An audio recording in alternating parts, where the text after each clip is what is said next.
Welcome back to another episode of ROC Boys football. The fellas are where we belong again in the Big Ten as Minnesota goes on the road to play the Michigan State Spartans. Spartans got embarrassed last weekend in Washington. It was a really tough matchup for them as like the Kalen DeBoer offense with Michael Penix, just the air raid, attacking the secondary, the worst part of Michigan State's defense. It was a mismatch. In Michigan State, there's a lot of open space. The guys were wide open, and Michigan State clearly struggled. Before we get into the matchup, I just want to say thank you guys for all the support, especially if you're Big Ten guys. We love Big Ten football. We're obviously Michigan fans. We watch a lot of Big Ten football. We love talking Michigan football, or Big Ten football, excuse me. So if you guys do like the content, again, consider subscribing to the channel. We appreciate all the support you guys have shown. And then drop in comments what you guys think is going to happen on Saturday between the Gophers and the Spartans. Phil, I'm going to start with you. Kick us off. What are your takes? That Spartans defense needs to tighten it up if they're going to be competitive as they want to be. And I think what they should expect to be, given how much money Tucker's about to make now and where you came from last year. But God, that's as bad of a secondary as I've seen.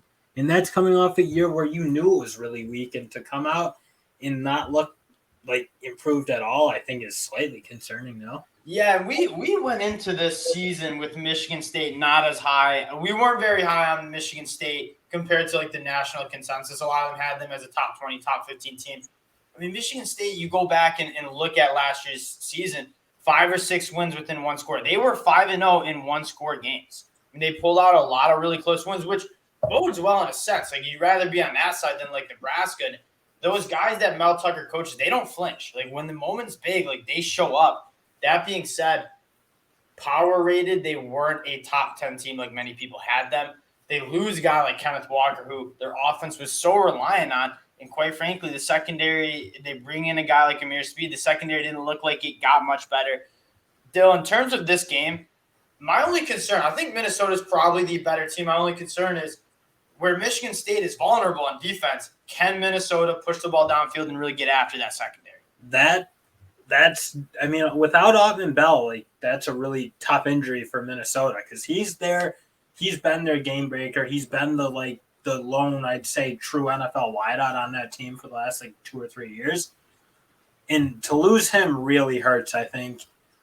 But I will say Morgan played really pretty good against Colorado. Granted, he wasn't asked to do much. He barely threw the ball for most of the game, and that's just because Ibrahim was dominating. But I personally think Morgan, with a good run game, can be a problem for Michigan State second. And you think about when is Tanner Morgan's had a rough couple of years, but when was Tanner Morgan thriving? I mean, not only he had guys like Tyler Johnson, Rashad Bateman, but he also had Kirk Soraka as the head coach. Or not the head coach, the offensive coordinator, excuse me. He's back reunited with Kirk Soraka. I like that. The offense, you haven't really seen much. I mean, you look at their schedule, they haven't really been pushed. Colorado is probably one of the worst teams in the Power 5, New Mexico State.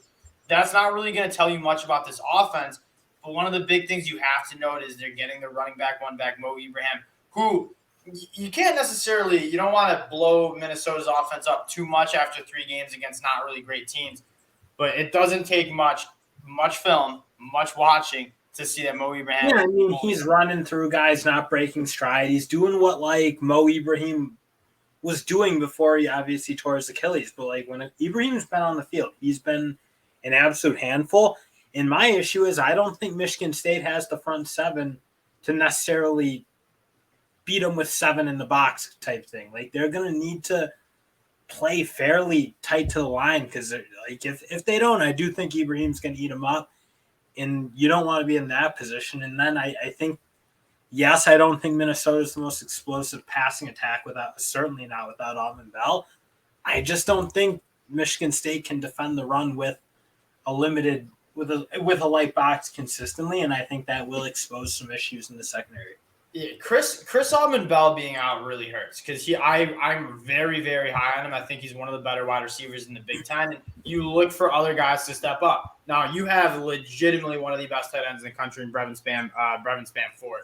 Very, very impressed with what you've seen from him.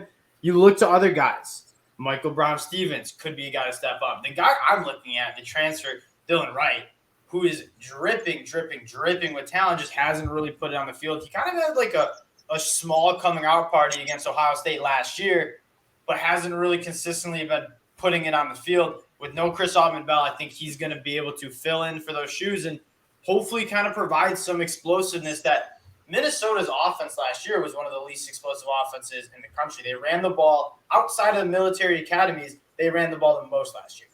I don't want them to get away from that.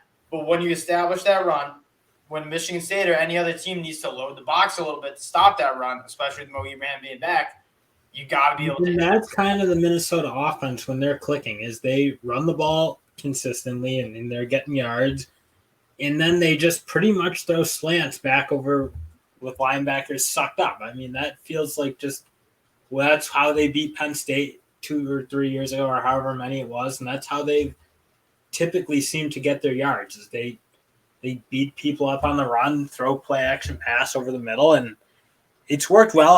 That is I guess the question is, do they have the wide out chops to expose Michigan State? Because you're without Autman-Bell, like you kind of thin with guys who have, besides Brevin forward span, but like you need wideouts too. You need to hit those explosive plays. You talk about it all the time. Let's flip to the other side of the ball. Minnesota's defense. You lose some guys last year that obviously hurt. And I think people kind of downgraded that defense a little too much.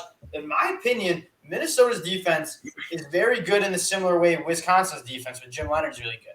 I think a guy like Joe Rossi is one of the best defensive coordinators in the whole entire country. And I'm not saying some of those guys who went to the NFL draft for Minnesota last year were not good.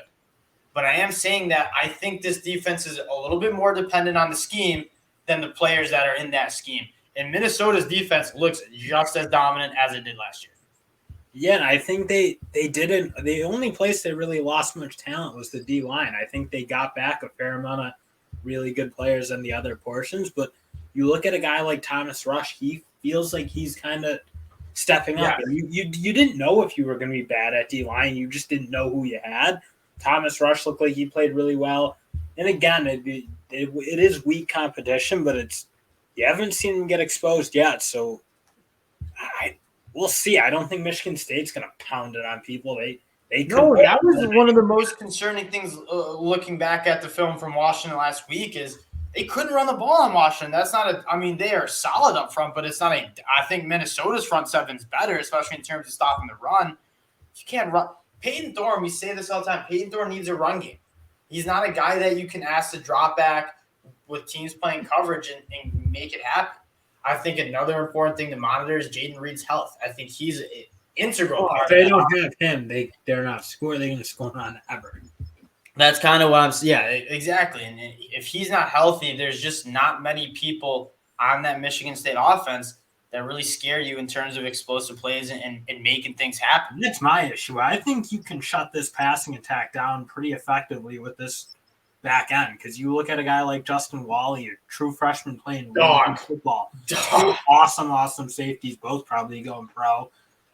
I think, if Michigan State can't throw it really effectively, and I'm not sure they're going to be able to, I don't really see how I think they'll run the ball maybe okay. I don't think your front seven is unbeatable at Minnesota for sure, but again, Washington seemed to hold their own, or more than hold their own, against Michigan State, and I'm concerned about this game for Michigan State. I'm not gonna lie. And you have two guys who are ball hawks in the secondary at that safety spot as well. Like Peyton Thorne's already thrown 4 interceptions. He's tossing up there. Peyton Thorne hasn't been very accurate. I mean, I'm not saying overrated, but he was going into the year thought of as one of the better Big Ten quarterbacks. He certainly hasn't looked it. Getting to the pick, I mean, the line is sitting at 3. You could have gotten it at 1.5 or a pick 'em earlier in the week, which I would have loved. Sure, Sitting at 3 now, quite frankly, I'm still comfortable with that number. It's going to be a close game, and to be honest, anything outside of a field goal, Minnesota's not going to put up 50 points, and so the spread worries you. But I think Minnesota wins this game. I think they kind of control the pace of this game as well. So inside of the field goal, I do like Minnesota here, Dill. Who's your pick? Yeah, I think you're getting a little extra value, obviously, because Minnesota's on the road at Michigan State. But I really like Minnesota. I'm not convinced on this Michigan State team at Me all. neither. And it was something we talked about a lot in the summer. And we'll see. I mean, they obviously didn't look great against Washington. We'll learn a little bit more about them heading into week 4 as they play I just Minnesota. think the fact that they couldn't do anything in that secondary to at least make it competitive. I mean, Washington pretty much could complete a 20-yard pass whenever they wanted, wherever they wanted on the field. So, and I will say, Washington has some elite wideouts in a quarterback who looks like he's kind of back, but nonetheless, any big power team shouldn't look like that. So. And for Minnesota fans, this is kind of a year for y'all. As the Big Ten West is wide open, Nebraska stinks. Yeah. Iowa can't score the football. Wisconsin already lost to Washington State. I don't think Wisconsin's as bad as people think, but I'll say me neither, and we'll get to that when we get to our Ohio State preview. But this is a Big Ten West that has been wide open for the last couple of years, but this is probably one of the more complete Minnesota teams that we've seen. I think they can make some noise. I'm excited for this team under PJ Fleck. We appreciate you guys checking us out. Wanted to keep it short for you guys. Again, if you like the content, you like talking Big Ten football, consider subscribing to the channel. We really do appreciate y'all, and we'll talk to y'all later. Peace.